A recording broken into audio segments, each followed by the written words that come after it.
What's up guys, I'm Olivia. And I'm Kyle. And we're driving and vibing. Today we are actually going to see our vintage Airstream for the first time and give you guys a tour, so stay tuned.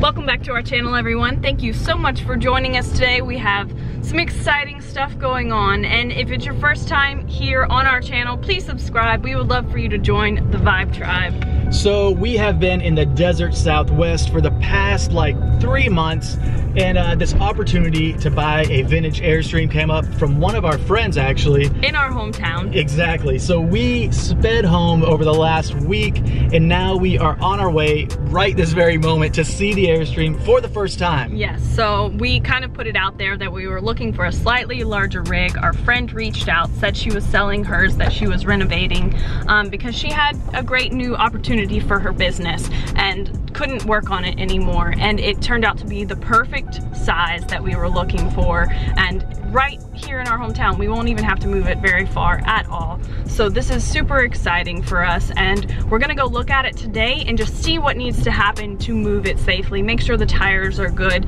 and secure anything, bring anything back that we need to get ready to move it. So we're gonna walk in it for the first time and actually get a feel for our new home on wheels. It will take you along for all of this, but we are not normally the type of people who would buy something sight unseen. But Catherine is our friend. We actually have been watching her renovation process on it so up to this point, so we felt very confident. We thought it was a great deal and everything about it was good, and actually I'm staring at it for the first time now, so it's awesome. So yeah, let's show you guys this awesome new rig out here. So there it is, guys.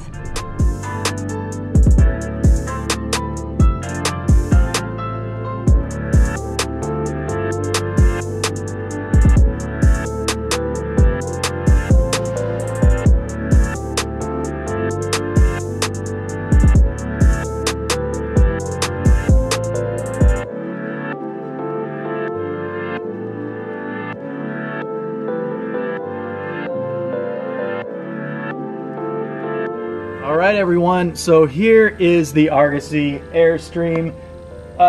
Every piece of information about it is right here, but it's actually a 1979 model. We've been saying 78 is right on the cusp. So super excited to come tour it, but it has the beautiful windows in the front, wrapped around. They are all in great condition. One of the things about the Argosy is that up here you can see rust, which is not a normal thing you see on an Airstream because they're typically made of aluminum. Well, this Argosy is made of almost all aluminum, but they made both of the end caps up here out of steel, so if you ran into a branch, like we have multiple times in the past, that it won't make a big dent. But I would say, no worries. We'll sand all this. The rust is just very surface level, right around kind of where the emblem was. So we will treat all that in. One of the big things is getting an awesome paint job done. Right here on the front though, you can see we're going to have 2 propane tanks now. And we may or may not keep this original tongue. We will just make it look a little prettier. But yeah, you can see all of this is in good condition. It doesn't look awesome right now, but the structural integrity of it is there, so that's a plus. If you want to come around this way, we can look at the door and everything. So around the front, one of the other things we liked about this 79 model, the Argosy, is that it has this window right here. Now, a lot of them, the door was kind of closer to the front end, but this one has the window, so it puts in the extra light. These are actually made of like a plastic material, so they don't really break, which is another plus. Door right here, traditional handle on it.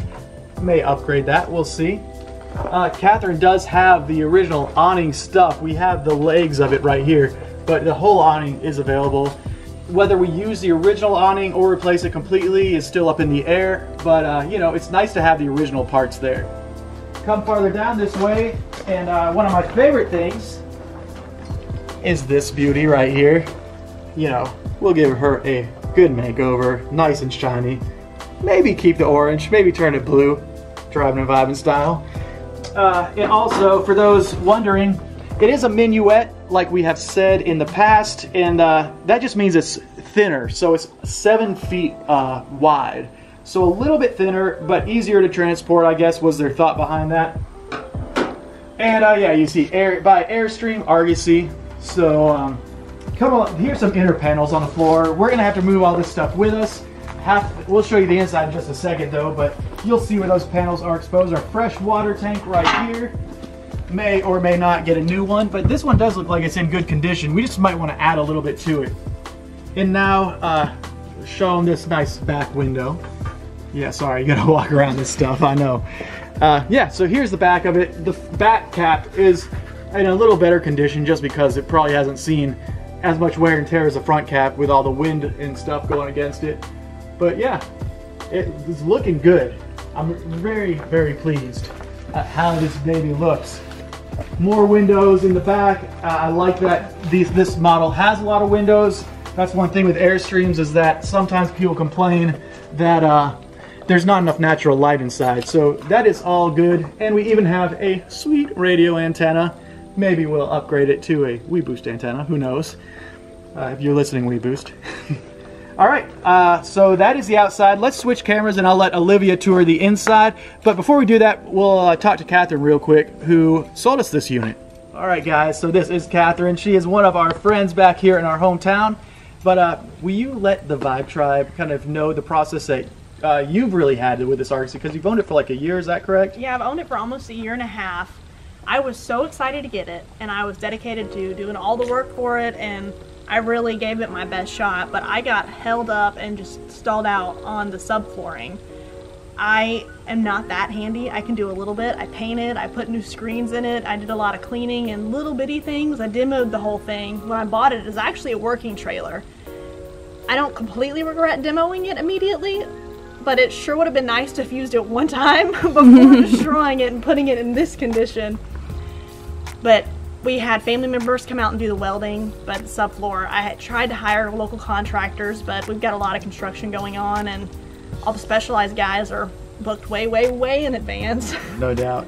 So I couldn't get very many options. The two options I got both had very unfortunate medical incidents where they were no longer able to help me.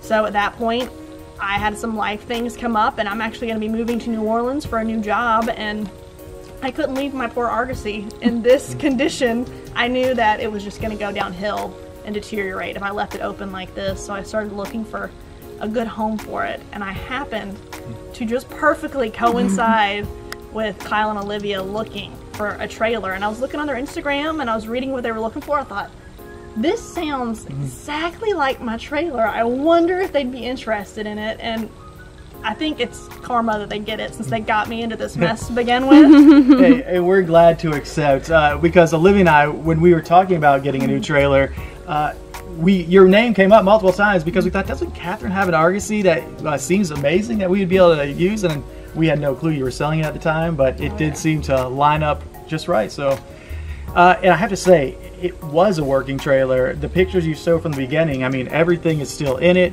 And but we're so glad you did that work. We're so glad you stripped it all out, because that looked like it was a huge job. I mean, was that some pretty hard days? It was pretty hard. My favorite moment is when I stepped and cut my leg pretty bad. I slipped through the bars, and I called Dad, and it's like, you know, how long are tetanus shots good for?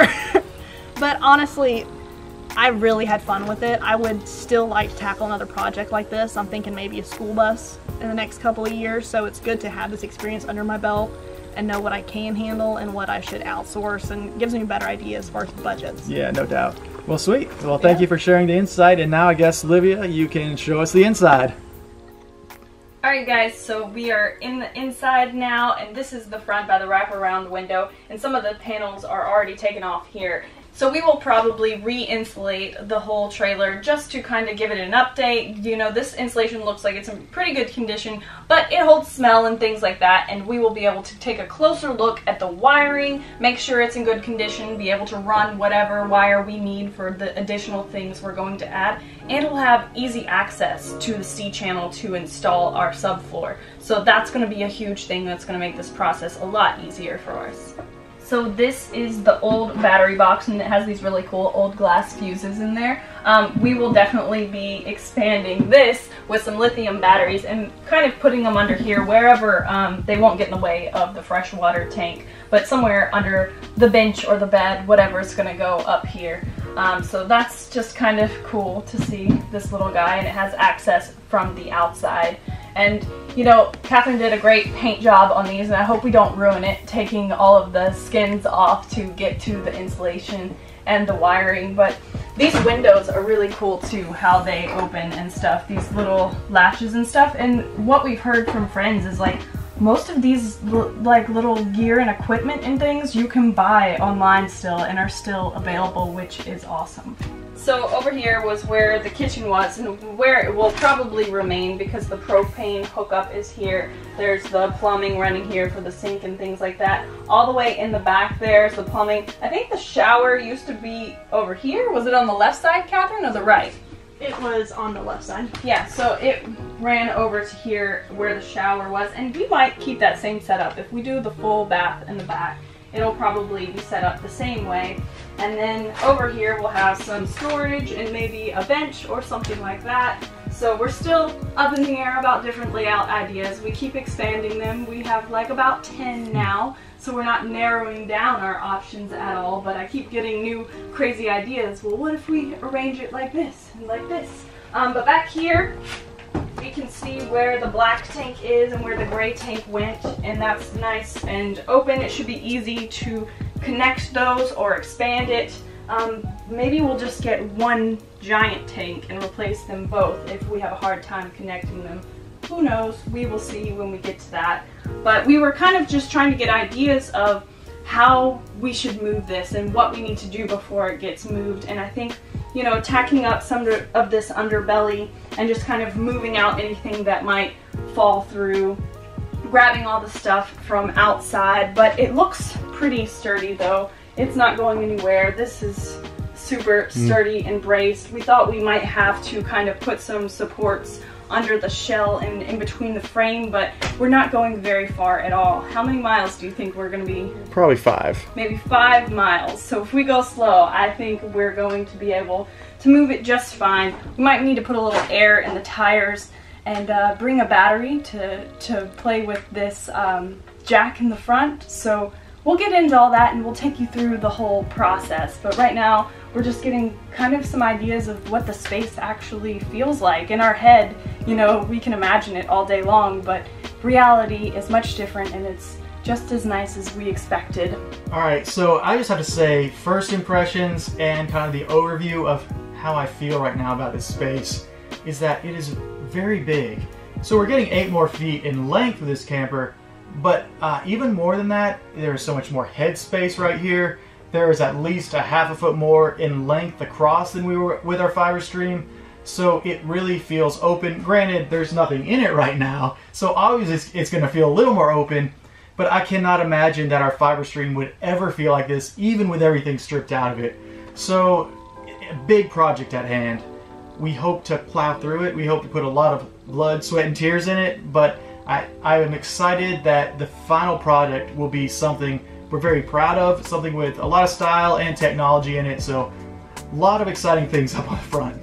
So we have the original manual here. We're going to take this home with us and do some research. We had some confusion about the year because apparently it was made in '78, but was a '79 model Airstream. So there were different numbers in different places. So we're going to go with '79 now because that's the model, but it's really cool. It shows kind of the layouts and the different floor plans and features, which will be super convenient just to kind of get an idea of where everything was originally. And you know, this will definitely come in handy for our renovations. I mean, so much information here and it's just really cool. So we're probably gonna head out of here now after we've had a great walk around and look at the trailer finally. If you guys want to keep up to date with all of our trailer renovations, see how it went when we moved this thing, please subscribe to our channel, give this video a thumbs up, and we'll see you guys next time. Later on.